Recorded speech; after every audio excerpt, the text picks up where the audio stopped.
आपको भी लगे जोर का झटका जब आप देखेंगे जो मैं देख रहा हूं, जोर का झटका।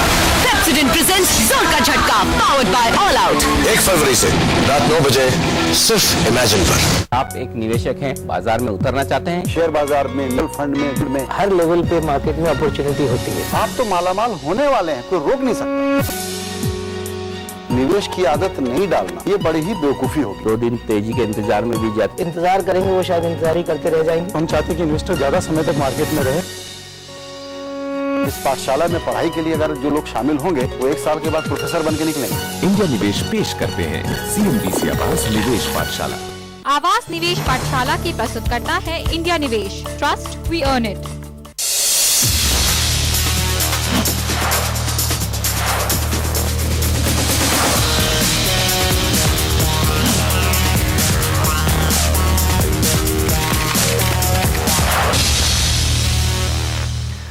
Welcome back. आप देख रहे हैं प्रॉपर्टी गुरु और अब बारी है आपकी प्रॉपर्टी से जुड़े लीगल प्रॉब्लम्स को सुलझाने के लिए। और इसके लिए आज हमारे साथ स्टूडियो में मौजूद है लीगल एक्सपर्ट उदय वावेकर साहब। उदय जी, बहुत स्वागत है आपका प्रॉपर्टी गुरु में। तो चलिए उदय जी के साथ आपके सवालों को शेयर करते हैं, उनसे जानते हैं कि क्या आपके लिए पॉसिबल सॉल्यूशंस हो सकते हैं। हमारे पहले कॉलर है ब्रिक कौशिक साहब, नई दिल्ली से उन्होंने फोन किया है। कौशिक साहब, पूछिए अपना सवाल।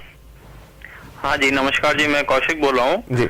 ये मेरा सवाल है जी कि ये एक बिल्डर है अंसल्स के नाम से मेगापोलिस हाईटेक प्रोजेक्ट बना रहे हैं एडजॉइनिंग ग्रेटर नोएडा। तो इसमें इन्होंने जो है हमारे को अनरजिस्टर्ड एग्रीमेंट किया है जी 100 रुपए के स्टैम्प पेपर पे, ठीक है, जिसमें ये 2 साल का इन्होंने जो है एग्रीमेंट किया है, जिसमें ये 850 स्क्वायर यार्ड का इन्होंने हमारे को लैंड जो है जो एग्रीकल्चर लैंड है एक्वायर करने के बाद 2 साल के बाद जो है हमारे को अलॉट करेंगे कंपनी।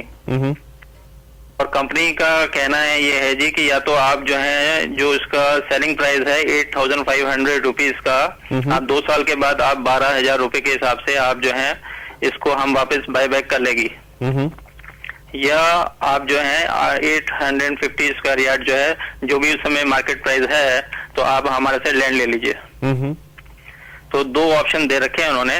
तो मैं ये जानना चाह रहा था कि ये इसमें वैलिडिटी इसमें क्या है। अगर जैसे उन्होंने जो है अनरजिस्टर्ड एग्रीमेंट करा है हमारे से 100 रुपए के स्टैम्प पेपर में, और अभी उन्होंने 850 स्क्वायर यार्ड का सारा पैसा हमारे से ले लिया है। हाँ, तो इस तरह की शर्तें जो उन्होंने दी हैं, जिस तरह का ऑप्शन आपको दिए, उनका आखिर मतलब क्या है और कितने वायबल हैं कानूनी दृष्टि से देखा जाए तो जरूर यहाँ पर उदय जी से पूछते हैं। उदय जी, क्या कितना सही होगा इस तरह से करना? अगर कानूनी दृष्टि से कहा जाए तो ये जो एग्रीमेंट्स है अनरजिस्टर्ड है, उसको कानूनन एविडेंशियल वैल्यू यानी कोर्ट में ये एग्रीमेंट जायज नहीं ठहराए जाएंगे।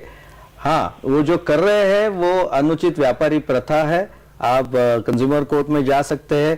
कंज्यूमर कोर्ट में अनरजिस्टर्ड एग्रीमेंट चलता है क्योंकि एक अनुचित व्यापारी प्रथा है कि आपको अनरजिस्टर्ड एग्रीमेंट दे और ऊपर से आपको एग्रीकल्चर लैंड जो नॉन एग्रीकल्चर में ट्रांसफर भी नहीं हुई अभी, और आपसे इन्वेस्टमेंट ले, और फ्यूचर का कोई उन्होंने आपको ऐसा ठोस कोई ये दिया नहीं है कारण या सबूत कि भाई हम ये एग्रीमेंट जो आप कह रहे हैं कि उसके ऊपर कार्रवाई करेंगे और आपको ऐसा पैसे देंगे या प्लॉट देंगे। ऑप्शन तो दिए हुए, तो ये अनुचित व्यापारी प्रथा है। विदाउट रजिस्ट्रेशन एग्रीमेंट वैलिड नहीं होता है। आप कंज्यूमर कोर्ट पर में जाके आपका पैसा वापस लेके उसके साथ मुआवजा और साथ साथ ब्याज भी आपको मिलेगा। तो जरूर जाइए कंज्यूमर कोर्ट में। चलिए, तो कंज्यूमर कोर्ट में यहाँ जा सकते हैं आप। और क्योंकि जैसा उदय जी बता रहे हैं कि जब तक एग्रीमेंट रजिस्टर्ड नहीं है तब तक वो सिर्फ एक कागज का टुकड़ा है, उसकी कोई मान्यता नहीं है अगर आगे जाकर किसी तरह की मुश्किल होती है। आगे बढ़ते हैं, हमारे अगले कॉलर हैं तपन कुमार साहब, लखनऊ से इन्होंने फोन किया। तपन जी, पूछिए अपना सवाल। जी नमस्कार and happy new year to you. आपको भी बहुत शुभकामनाएं, पूछिए अपना सवाल। जी हाँ, हमने फ्लैट खरीदा था 1993 जनवरी में, उसको उसी समय रजिस्टर कर दिया था और स्टैम्प ड्यूटी दी थी अबाउट 23,200 रुपीज जी on a sale consideration of 1.6 lakh. अच्छा, इस फ्लैट को फिर वापस मैंने 2005 जुलाई में बेच दिया। अच्छा, अभी अक्टूबर 2010 रिपीट अक्टूबर 2010 में मुझे कोर्ट से नोटिस मिला है जी कि आपने जो ये फ्लैट है इसकी स्टैम्प ड्यूटी कम दी है। अच्छा, तो ये ऑलमोस्ट 17 इयर्स के बाद जी मुझे मिला है नोटिस जी। मैं पूछना था, ये फ्लैट अबाउट 980 स्क्वायर फीट का फ्लैट है जी जी। On 3rd floor of a building. तो आप यहाँ ये जानना चाहते हैं कि अब 17 साल बाद जो ये नोटिस अचानक से आपको आ गया, तो इसमें आपको करना क्या चाहिए और क्या सही है, इसमें किस तरह से चीजें होनी चाहिए? बड़ा ही दिलचस्प सवाल है ये उदय जी। पहले तो आपको नोटिस किसने दिया है? ये जी कोर्ट जी। से नोटिस आया है। नहीं, कौन से कोर्ट से, किन की तरफ से नोटिस आया है? मैं बताता हूँ आपको, इसमें लिखा है न्यायालय अपर उप जिलाधिकारी सदर लखनऊ। हाँ जी, क्योंकि ये कलेक्टर का आपको नोटिस दिया है, कलेक्टर स्टैम्प ड्यूटी का इंचार्ज है, और अगर आपने तभी जो प्रॉपर्टी रेट थे, रेडी रेकनर रेट थे स्टैम्प ड्यूटी से, वो कम दिए होंगे तो आपको कोर्ट के सामने हाजिर लगाकर जवाब देना पड़ेगा और आपकी वकील की मदद लेनी पड़ेगी कि इतने साल बाद क्या वो आपको ऐसा टैक्स मांग सकते हैं, क्योंकि बहुत सारे रूल्स है। पहले तो रेडी रेकनर देखना पड़ेगा, उसके बाद वकील को लेके जवाब तो आपको जरूर देना पड़ेगा कोर्ट